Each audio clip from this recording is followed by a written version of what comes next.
currently in the middle of the Corona crisis, and that's one industry that cannot work with Zoom.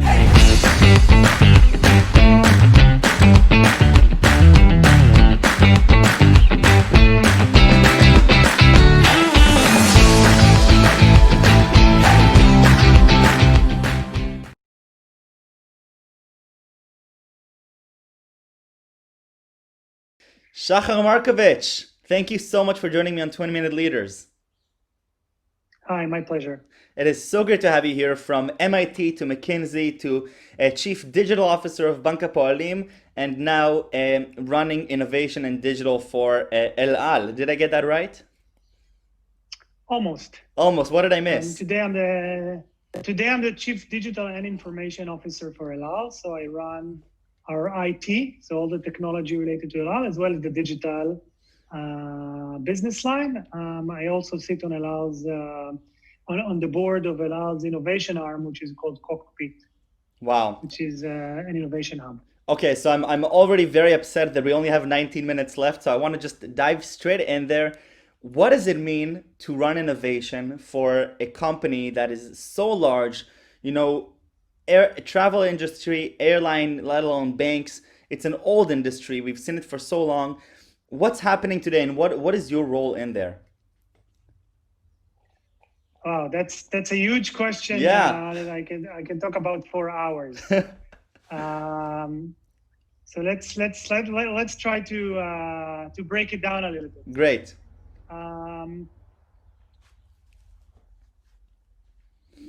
First thing about innovation is trying to define what is innovation and how you think about it in the context of a big organization.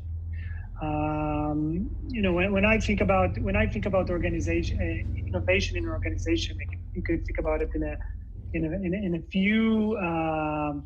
a few ways, right? There's something like incremental innovation, which is important. It's a day-to-day life of pushing your product, your digital product, your customer journeys, one step further, thinking about what your customer needs and addressing that. The second step is, we may call it disruptive innovation, right? What are the next big moves that you're going to do to disrupt the market, change the game, change the rules, get ahead of your competition? Sure. And then the third layer of innovation is more, maybe we could call it emerging or exponential innovation. It's kind of the things that are further on the horizon. We say, okay, they may have impact on my business in a few years, may or may not, and I want to play, and I want to maybe at least play with them or experiment with them just to be ready when those arrive. Which one are you most excited about of those three? As a leader of a business of digital technology, you have to do all three. But the question is kind of your portfolio, right? Where do you focus? Is it 70%? Most of your focus need to be when you're running an organization. You're running not a startup. You have a current customer. You have a current business. You have your P&L. You need to pay the bills. You're selling a product that works for customers. So most of the focus, most of the time, is around what you would call incremental innovation. So, continuously improving your products and services and so on and so forth.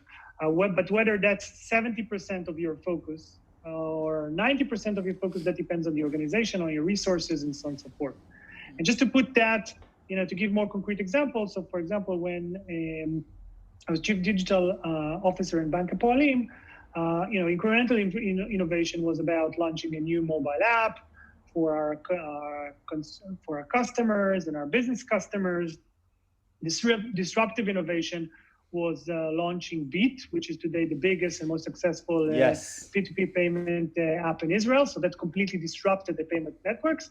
But another example of disruptive innovation would be we launched a platform for small businesses to help them accelerate their transformation into a digital business. So, for example, you can create an e-commerce website within a few clicks. Right. And as a bank, we serve that to our customer. So that would be disruptive innovation. While exponential innovation or experimental would be things like blockchain, which we played with, things like VR, trying to think about how a new interaction model in a digital way will play for a potential future customer, right? They will not have an impact today, they will not have an impact tomorrow, but they're probably going to have an impact in the next few years. So it sounds to me, Shahar, in the context of an airline, it's slightly different. Right. So it sounds to me that incremental innovation, in the way you're describing it, is how you're adapting to the changing market, and you're seeing some other players that are making these incremental changes and they're going well for them. So there's the milestones that you're trying to reach and the growth that you're going to see is pretty evident from the get-go, whereas disruptive innovation is sort of this like innate startup feeling where you're saying we have this good hypothesis, we think this is going to really change consumer behavior and going to really change the way people interact with our product, and that is sort of what you did with Bit. What is that like in the airline industry right now? In the airline industry, it's slightly different. The basic airline product and service is physical. Yeah. The physical seat that you sit, we're currently in the middle of the Corona crisis, and that's one industry that cannot work with Zoom. And yeah. we're dealing with that crisis, but the fact is it's a physical product about moving people from point A to point B and giving them the service and all the wrapping around it, where technology is an enabler. Technology drives it plays a significant role in your purchasing journey, in the purchasing journey. It plays a significant role in your overall experience, but at the end of the day, it's not the core product. Therefore, a lot of the focus is actually more focused on the incremental innovation, right? Around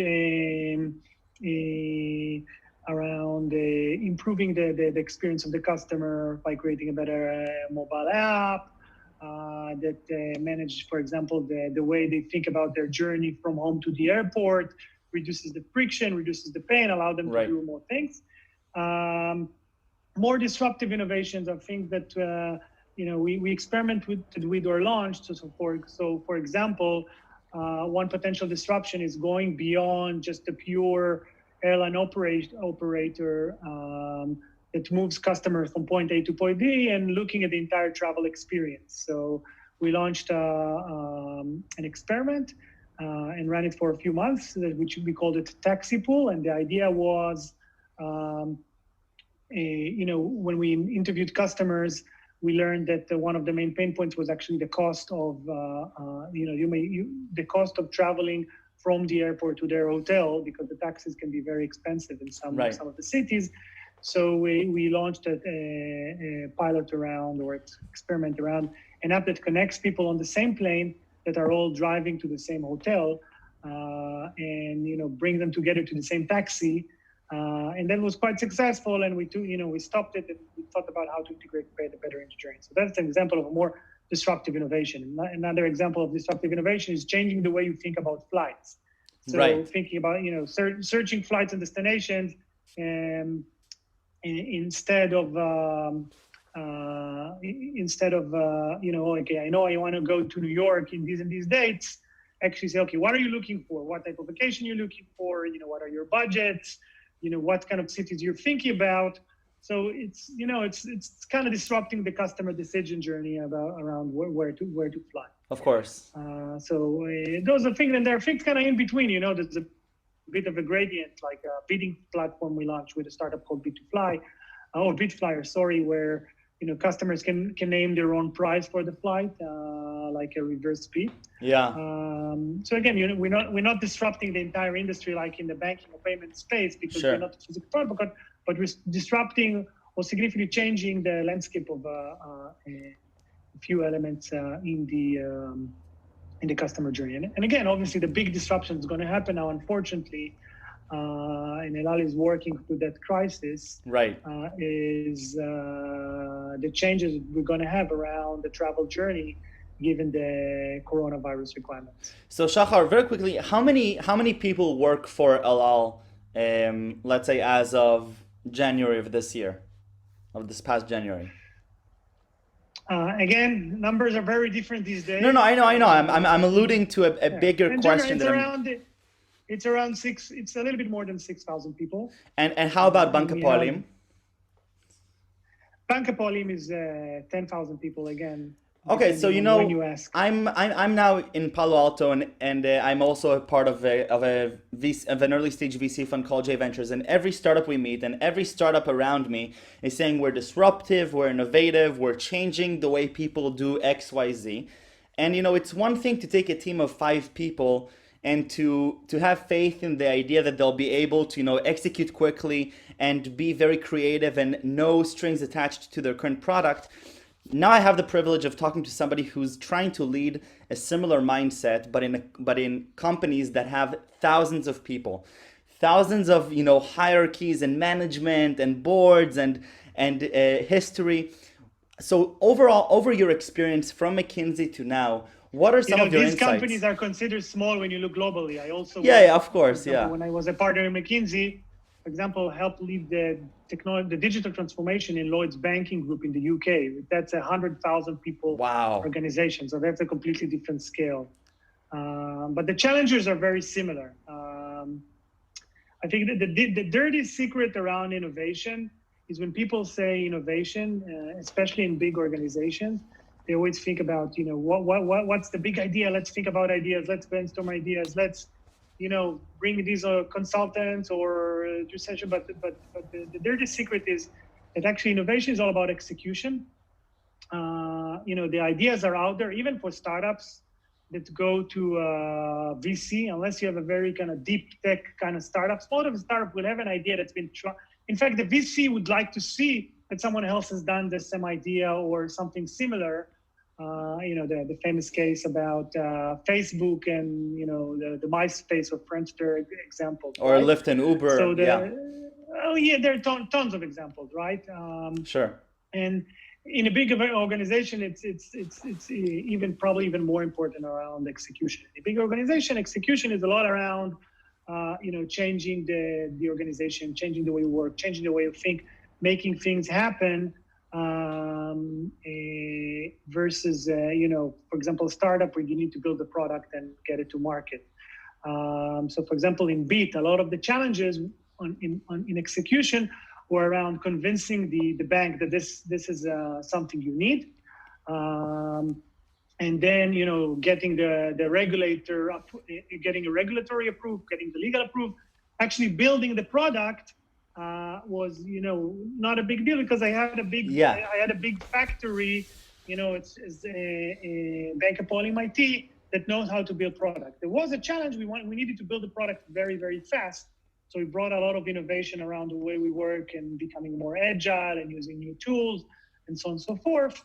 So there's a lot of innovation in the way of working, which allowed us to launch a product very fast. No, it's fascinating. So now we can't, like you mentioned before our call, you can't disconnect from the times that we're living in, and you're leading innovation and disruption in the travel industry right now, which unfortunately is probably getting the hardest hit out of any industry in the world, basically coming to a halt.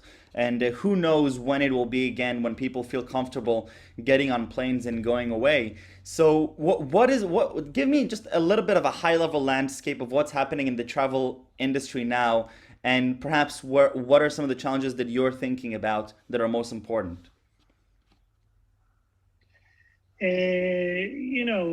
Everybody sees the challenges. Imagine you're a company and within 1 month you stop selling your products. From 100% to 0. And at the same time, all the products you sold 6 months ago, people come in and ask to return them and get their refund. There's a reason why all the airlines in the world are struggling and need support and are looking forward.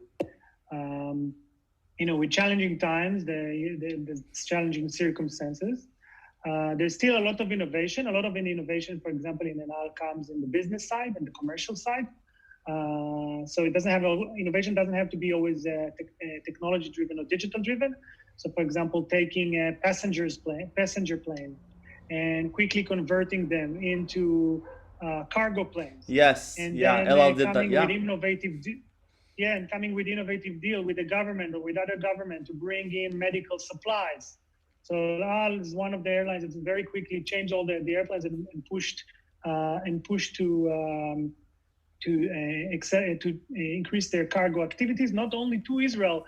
We also delivered medical supplies to the US. We're delivering medical supplies to Italy. So, it required a lot of innovation. I cannot take credit for it, but it's an example of, business, commercial, operational innovation that you need to, and flexibility that you need to have in times of crisis.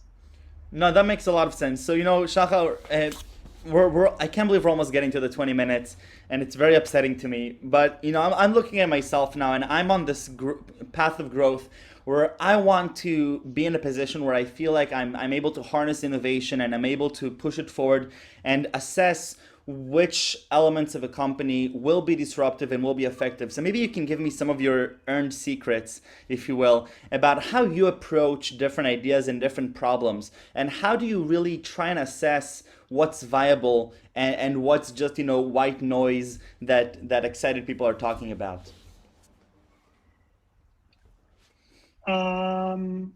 Well, the method of lean startup and get things done and tested with customer, put it in front of customer and see what works, is always a good thing. Yeah.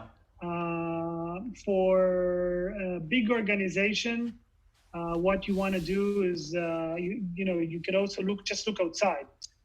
Being a fast follower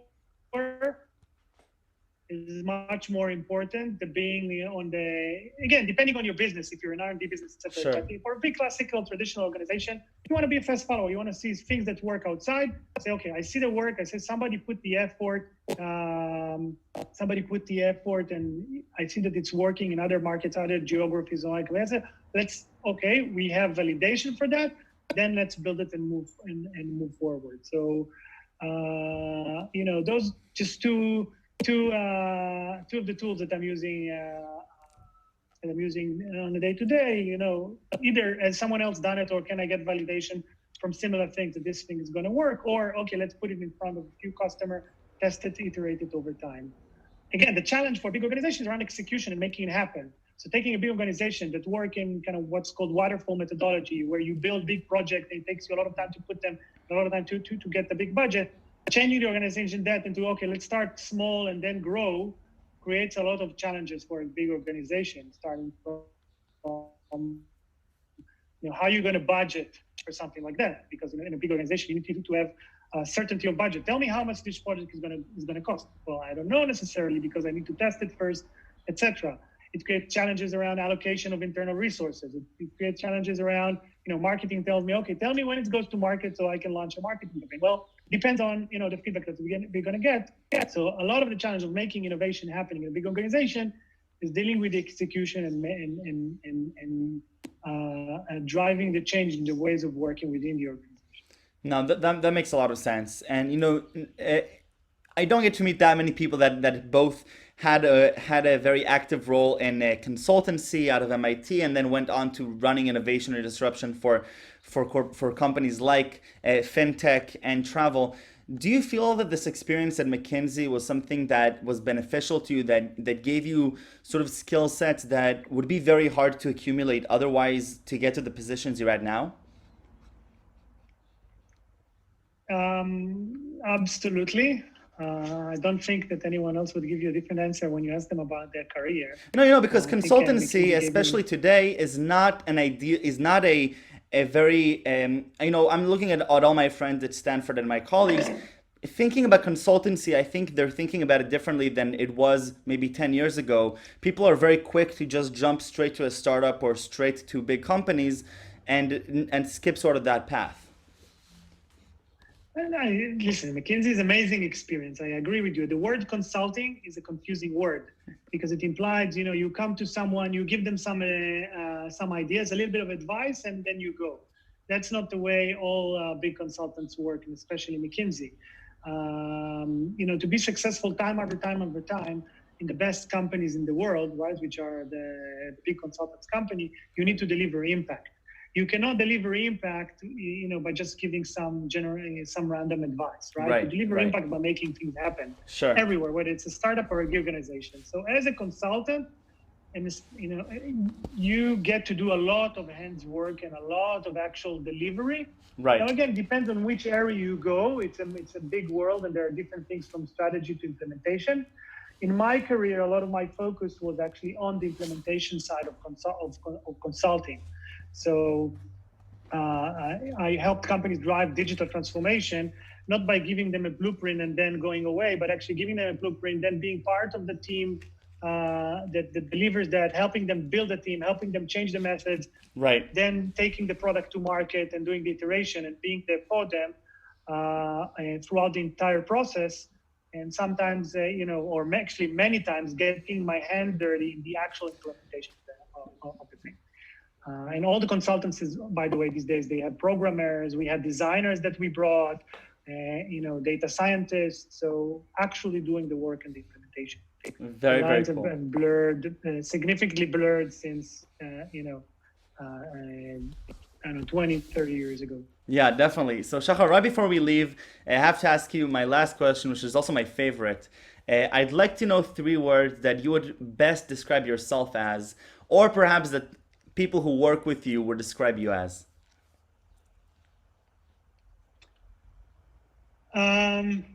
So I think the first word is impact, because I keep driving people to, okay, what does it mean? What it's going to do for the customer? What it's going to do for the business? Right. All my all the people that work with me know that this is where I'm driving. The second word, probably creativity. Makes sense. Because I keep challenging my teams to think about a creative solution and creative way to solve a problem. And the third one, it's a tough question. It's the hardest question. Maybe maybe playfulness. So, I hear that a lot. I love it. Yeah. Yeah? Yeah. So, not everything has to be super serious. It has to be fun, right? Organization is serious business. We deal with serious things. Again, Corona crisis, and we're dealing. But the day-to-day interactions with the team, when we think about problem, when we think about, you need to bring like the positive energy and the spirit to think about, okay, 100%. Let's enjoy what we're doing. Definitely, Shahar. Thank you so much for the time. Yeah. Good luck with everything that's happening now, and I hope that both El Al and all the other airlines will be able to come out the other side stronger. But it is very difficult, and I really appreciate you taking the time for this. Absolutely, my pleasure. Thank you. Take care. Nice talking to you. Cheers.